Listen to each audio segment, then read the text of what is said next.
Alright, so you're probably going after a massive goal of yours, you're probably trying to achieve more than the average person, and considering you're actually doing it, unlike the 99% who just talk, you're actually experiencing the struggle. And what you're going through is called the emotional cycle of change. And what will determine whether you're successful or not is how you can navigate the valley of despair. So in this video, I will talk about how I'm currently going through the emotional cycle of change because nearly a year ago now I decided to start a business. I've got through the first year just about, and I'm actually starting to see success. So I believe I've been through the valley of despair. I'm now actually working my way out of it, and I'm just going to explain to you guys how you can do the same thing when you finally go after that big goal that you've been thinking of, that big goal that you know can change your life, and you go through the valley of despair. It's not going to be easy, but if you know about it and you know how other people got through it, it can help you get through it. So without any further ado, let's get straight into it.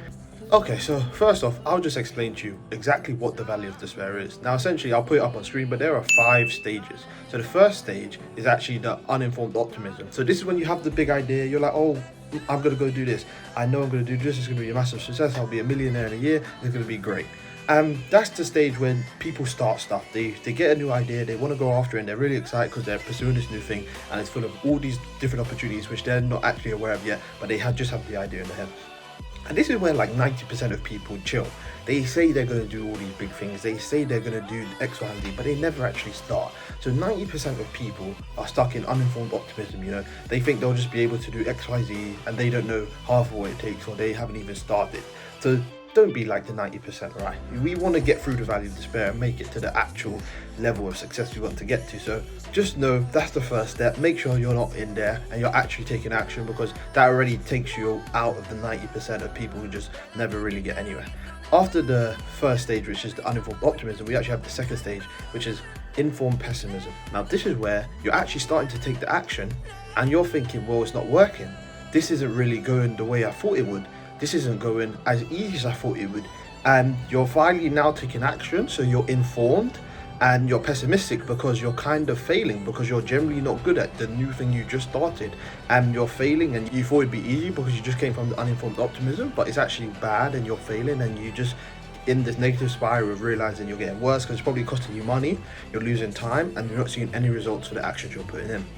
And this is a stage that maybe 5% of people get to, you know. After the 90% don't take action, the 10% of people who do take action, 5% of people will get here. They'll actually get to the informed pessimism stage and start to realize that, okay, this is the stage where I'm struggling, this is the stage where I'm failing, this is the stage where I'm losing time and money, I can't do this, and they'll quit. So 5% of people get here and they call it quits because they're not built for this. They can't go through the trials and do the same thing over and over again to get better without seeing success. And then obviously up after the informed pessimism stage, we have the valley of despair. Now this is generally the point where nearly everybody, except for the successful people of course, fell. And this is where you've been through the informed pessimism, you know. You started off, you already beat the 90% you started. You then beat the 5% because you're actually going at it for a while. Then you actually hit your rock bottom. And it was at your rock bottom where you turned back instead of actually pursuing forward. And essentially, the valley of despair is rock bottom, where you know you've put everything on the table. You've been grinding for months, even a year, as I have at this stage, and you've been putting everything on the line. You know, you spent so much money, you put so much time into this idea of yours, and you just haven't seen any results. I'm talking absolutely none. And this is the stage where nearly everybody, this was like 99%. This is where another 4% of people quit. So, you know, 90% of people don't even start. So they're stuck in uninformed optimism. 5% get to informed pessimism. And then another 4% actually quit here at the valley of despair, right? Because this is like the final rite of passage before you can actually reach success. And essentially, this is the stage where people just give up because they don't see any results. They don't think things will get better, and they're at rock bottom. They poured their hearts into it.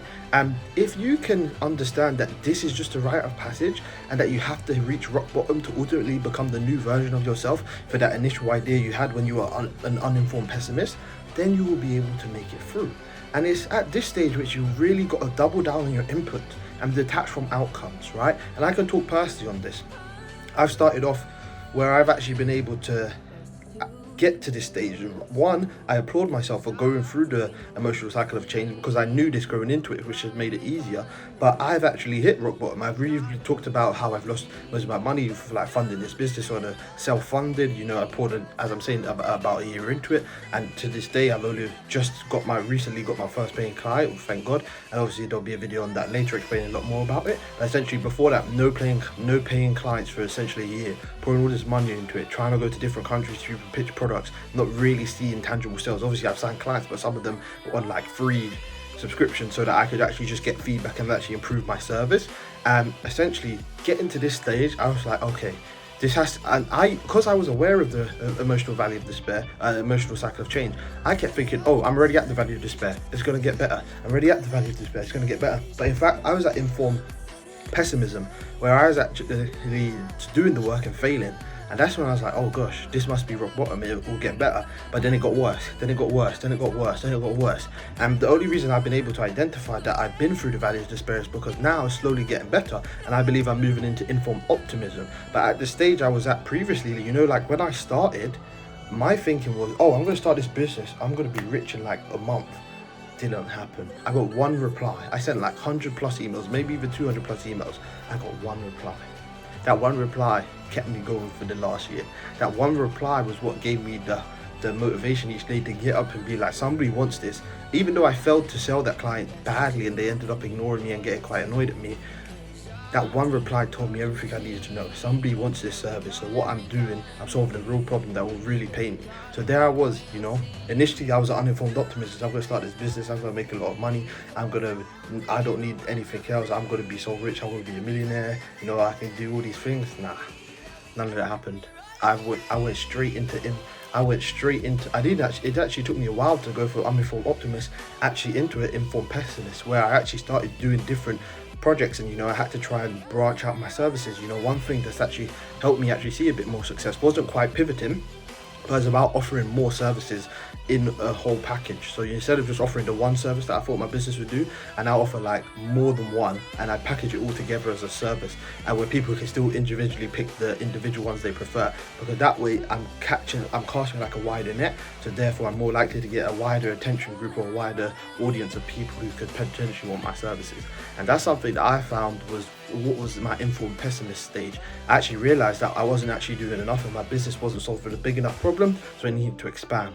And obviously, in realizing that and realizing how far off I was at the start, and realizing how like financially depleted I am, also mentally depleted to some degree, even though my mentality, I would say, is for the most part is good, because I know how to keep going when things are like as they are, because this is the emotional cycle of change, you know. And I would say I've been successful before, so I know what it's like to go through this stage. And yeah, just finding myself in that situation and knowing that I just have to keep going. You know, every day I wake up, I just got to do what I can, not focus on the output, but just keep taking a small step forward. Even if one day I could literally only send maybe an email, it's something, you know. Count the win and keep going, because some days it's hard. I'll be honest, there's been months where I've always been procrastinating. When I was getting into like informed pessimism and the valley of despair, I was like, rah, this isn't working. Like I'm trying to bet my life on this and it's not working, you know. But then what's kept me going in that was just knowing that this is the stage I'm at. I have to get through it. And that's why sometimes when I would just take a breather, like even just on my YouTube channel, previously I didn't actually record from like the start of the year, only till recently I posted an Abu Dhabi vlog, and then recently I posted a bit of an update about how I am in the valley of despair essentially. You know, obviously I'm still in the debt where I owe a lot of people money for all the things of that sort, but I'm still here. We're still showing up. Another video is coming out today, and we're still working towards that goal, because now I'm realizing I'm getting out the valley of despair. Because once I had that idea that really put me into the informed pessimist, which was like, I need to expand my services, that was the idea that was going to get me out. But now I've actually pursued that idea and I've actually expanded my services. I'm now the informed optimist, because now I can deliver on those services. I know what I need to do. I need to get myself in front of more people. I need to pitch louder. I need to make my services better, and that's what's going to get me out of this valley of despair, where I didn't really have the vision and I didn't think I was able to expand my services. I actually had to overcome those self-limited beliefs, as I've made a video on before. Link will be in the description. I've actually had to elevate my mindset to be able to tell myself, yes, you can expand your services, you can do this. And I'm doing this all as a solopreneur, so I've had to double down on myself, look in and actually expand my services to get myself to the point of informed optimist. And that is now where I believe I'm at, and I'm out of the stage of the valley of despair, because now I'm informed optimist. I'm back on the uptrend. You know, I've signed, as I said, my first paying client. I already have more than one actual client, and things are starting to slowly get better. I'm slowly to pick up traction, and then obviously in the future I hope to be at a stage of genuine success where I can be earning like many thousands per month, even in the future millions per month, and actually be at a stage of financial stability and all of the things that I initially set out to do, and all the things that I thought I would easily be able to do when I started off and I was an uninformed optimist. So what I want to say to you guys is, if you're in that stage, the value of the bear, or even if you're an uninformed optimist right now, you know, you're still thinking of the idea, you're about to start, just know you're gonna go through the emotional cycle of change. When you are doing the right things, you're gonna feel like you're doing something wrong. You know, for the longest time when I was doing all these outreach and getting no responses, I was getting no result, but it felt good to me because I was aware of this is the emotional cycle of change. But I'm telling you now, you're gonna have to go through something similar. Obviously, it might not be exactly what I've gone through. Maybe you won't financially deplete yourself. Maybe it won't be like a form of outreach. It could be something else. It's just something you have to go to. It's just something you have to go through to eventually see success. And the only reason I know this is because many successful people have told me this, that it's part of the journey, you know. And even once you reach success, it's not over. You're gonna, as you change and you get to another level of success, you're gonna go through it again. So it's very important you're aware of the emotional cycle of change, and you do not quit when you get to the valley of despair. Because if you can get through the valley of despair, you are beginning to enter the top 1% of people. And from the top 1%, you're now informed, so you know what you need to do, and you can be optimistic because you can set your goals high and you can go after it. So that is what you need to do to get through the valley of despair. Lock in, focus on the inputs, detach from the outputs, and just do what you can do and control what you can control, and don't obsess over things that you can't control. And once you do that, you'll be able to make it through the valley of despair, be an informed optimist, and work your way up to success, as I am currently doing. So I hope this video has been useful. As always, I will leave the link to the 5 mentality shifts you need to be able to get through the valley of despair, go through the emotional cycle of change, get through the valley of despair, and ultimately see that success that you want, in the description. And without any further ado, have a good one.